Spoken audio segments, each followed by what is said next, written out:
তুমি এখানে কেন এসেছো টিনা? হ্যাঁ, তুমি চলে যাও, তোমার সাথে আমি কথা বলতে চাই না।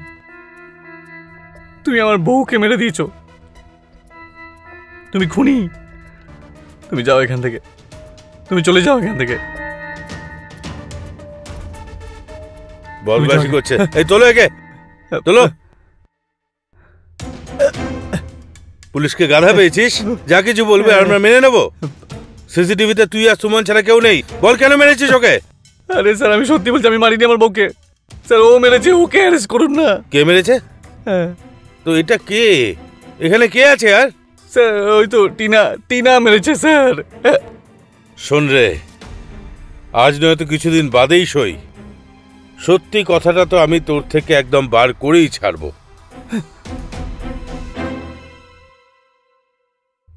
কা বাত কর রहे छेद है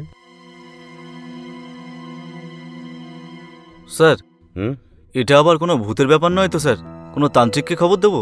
তান্ত্রিক নয়, কোনো সাইকোলজিস্টের সাথে কথা বলতে হবে। কারণ যদি এর গার্লফ্রেন্ড যদি ভূত হতো না, তাহলে তুমি এখানে থাকতাম না। আমি সাইকোলজিস্টের সাথে কথা বলছি, তুমি একটা কাজ করো, ওর বাড়ির আশেপাশে জিজ্ঞাসাবাদ করো, কিছু তো পাওয়া যাবেই। Okay sir.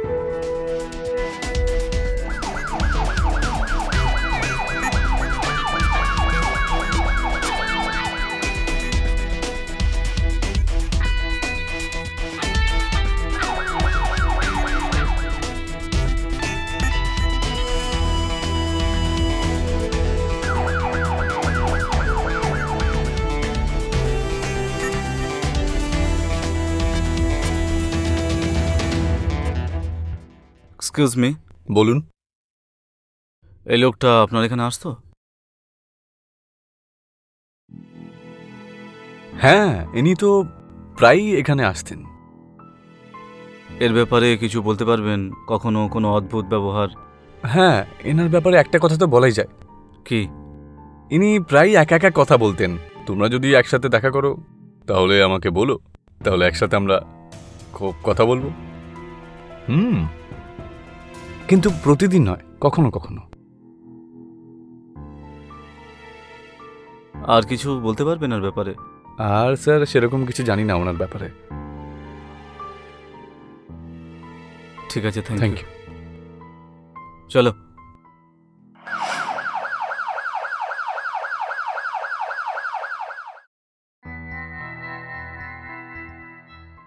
দেখলেন ডক্টর, এ বলছে যে এই সময় এর গার্লফ্রেন্ড এর সাথে ছিল, যে এর স্ত্রীকে খুন করেছে,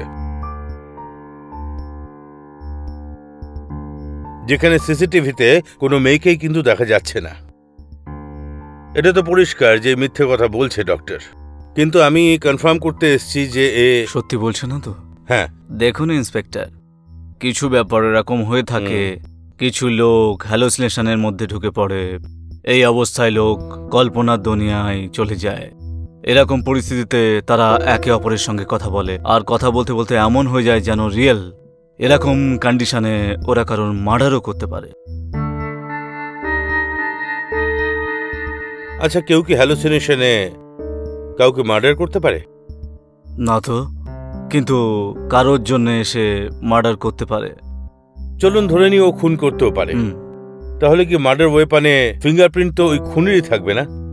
অবশ্যই, ফিঙ্গারপ্রিন্ট তো থাকার কথা। Thank you doctor. Thank you.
Sir, call detail চলে এসেছে, আপনাকে মেল করা হয়েছে। হ্যাঁ দেখলাম আমি। এখানে টিনের নাম কোথাও নেই। জিজ্ঞাসাবাদ করলে? হ্যাঁ স্যার, জিজ্ঞাসাবাদ করেছি।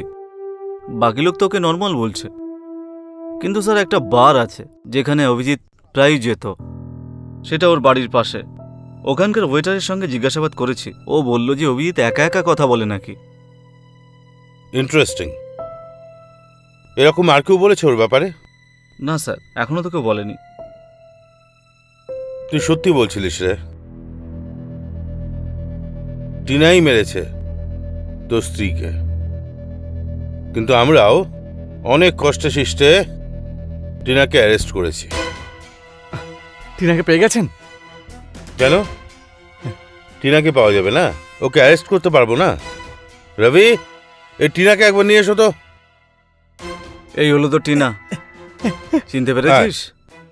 এই তো টিনা তো। চিনতে পারছিস না নাকি? তো টিনা সবকিছু বলে আমার অ্যান্টেনা খারাপ করে দিয়েছে। এবার তুই বল, এই তো খুব মার খাবি। বল, আরে বলে দে। বলবি? হ্যাঁ স্যার, বলছি। হ্যাঁ বল। ওই 1 মিনিট হোল্ড কর। আচ্ছা, এটাকে দেখে আমি কি করবো এখানে? একে ভাগা না এখান থেকে। এই চল চল এখান থেকে, চল। বল। স্যার, সুমন প্রতিদিন আমার সাথে কথায় কথায় ঝগড়া করতো, আমাকে খোঁটা দিত, কারণ আমি ওর বাড়িতে ঘর জামাই হয়ে থাকতে শুরু করি। অ্যাকচুয়ালি স্যার, আমি ওকে বিয়েও এই জন্যই করি যে ওর পরিবারের তো একমাত্র মেয়ে, তাই ওর সম্পত্তি সব আমি পেয়েই যেতাম, আর তাই আমি ওখানে ওর বাড়িতে ঘর জামাই হয়ে থাকতে শুরু করি। বিয়ের কয়েক বছর পরে সুমনের ভালোবাসা আস্তে আস্তে কম হয়ে যায়, আমাকে অপদার্থ মনে করে, নোংরাভাবে আমার সাথে কথা বলে। আর আমি ওকে ডিভোর্সও দিতে পারতাম না, কারণ সেটা করলে আমি ওর প্রপার্টিও পেতাম না। তাই জন্য আমি একটা প্ল্যান করি। আমি ভাবি যে আমি হ্যালুসিনেশনের একটা নাটক করে তারপর পুলিশের হাত থেকে রক্ষা পেয়ে যাব, আর দুজনের সাহায্য হতে আমার দরকার ছিল। আর সেই জন্যই আমি ওই ওয়েটারকে আমি আমার প্ল্যানে সামিল করে নিই।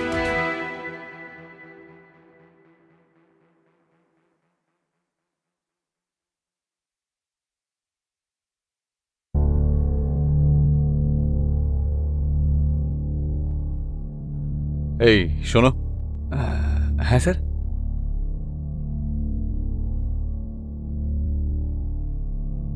রেখে দাও টিপ এটা।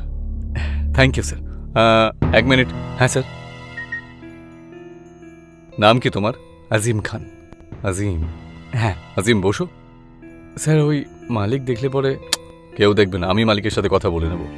বসো। Okay sir. নামটা যেন কি বললে? আজিম? হ্যাঁ আজিম।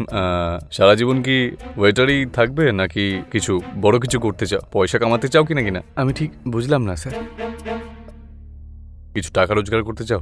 2 লাখ টাকা পাবে। কাজটা কি হবে? কোনো মার্ডার করতে হবে না তো? আরে না না, মার্ডার করতে হবে না, তোমাকে একটা মেন ফিউজকে নষ্ট করতে হবে, বাকি সব কাজ আমি করব। স্যার, এতে পুলিশের কোনো ঝামেলা হবে না, সব কিছু প্ল্যান আমি করে নিয়েছি। ব্যাস তোমাকে শুধু একটা ফিউজকে বের করতে হবে, আর 2 মিনিট পরে ওটাকে আবার লাগিয়ে দিতে হবে। 2 লক্ষ টাকা পাবে তুমি। 2 লাখ পাবো তো? কোনো ঝামেলা হবে না তো? কোনো ঝামেলা হবে না।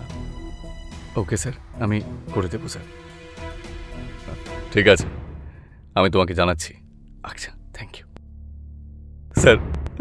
আজিম রাজি হয়ে যায়, আর সেই রাতে আমি আমার কারের বুটে আজিমকে নিয়ে আসে, যাতে সিসিটিভিতে ওকে কেউ দেখতে না পায়।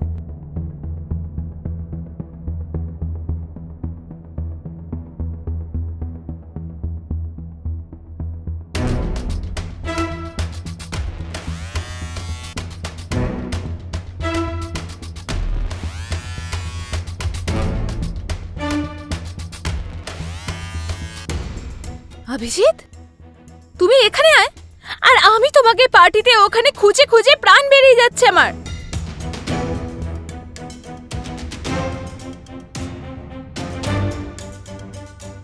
তুমি আমাকে ছেড়ে এলে কিভাবে এখানে? তুমি আমাকে একলা ছাড়লে কি করে? আরে হ্যাঁ, টিনা না, টিনা না, টিনা।